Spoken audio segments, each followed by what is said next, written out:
মাননীয় স্পিকার, আমি মোহাম্মদ আসাদুজ্জামান, মন্ত্রী, আইন, বিচার ও সংসদ বিষয়ক মন্ত্রণালয়, the members of parliament remuneration and allowances order 1973 এর অধিকতর সংশোধনকল্পে আনিত একটি bill, the members of parliament remuneration and allowances amendment bill 2026 এই মহান সংসদে উত্থাপনের জন্য অনুমতি প্রার্থনা করছি।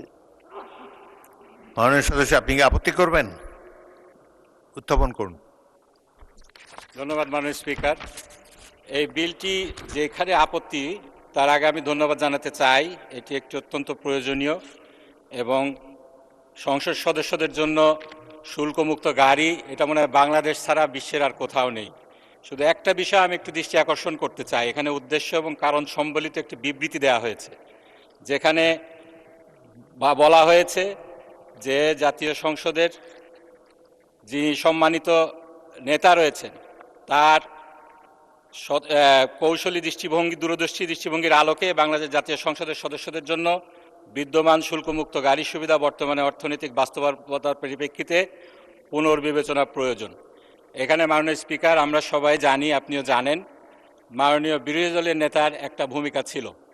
আমাদের বাংলাদেশ জামাত ইসলামী সংসদ নির্বাচনের আগেই একটি নির্বাচনী প্রতিশ্রুতি দিয়েছিল, আমরা যদি বিরোধী দলেও থাকি তাহলে আমরা শুল্কমুক্ত গাড়ি নেব না, এবং একই সাথে প্লটের কথাও বলা হয়েছিল। এখন যে বিষয়টি আইনগতভাবে রূপ নিতে যাচ্ছে, সেখানে উদ্দেশ্য এবং কারণ সম্বলিত বিবৃতিতে যদি আমরা ন্যায় বিচার, ন্যায় ইনসাফের কথা বলি, তাহলে বিরোধী দলীয় নেতার কথাটিও এখানে যুক্ত হওয়া, তার বিবৃতি এবং তার যে সিদ্ধান্ত, এটা আসাটা আমি মনে করছি জরুরি। ধন্যবাদ মাননীয় স্পিকার।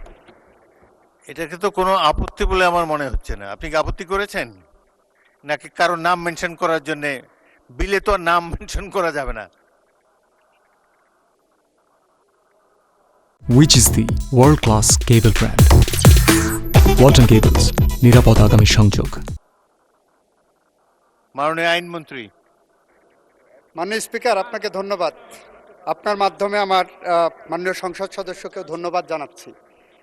মাননীয় স্পিকার, রাজনৈতিকভাবে রাজনৈতিক দলগুলো, দলের নেতারা এই সংসদের বাইরে যা কিছু কথা বলেন, সেটা রাজনীতির ব্যাপার।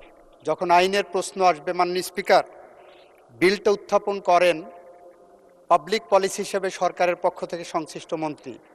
এটা কোনো প্রাইভেট বিল যদি হতো, তাহলে ওনার পক্ষ থেকে মাননীয় বিরোধী দলের নেতার দূরদৃষ্টি সম্পর্কে উত্থাপন করতে পারতেন। সেটা ওনার একটা প্রিভিলেজ অ্যান্ড রাইট।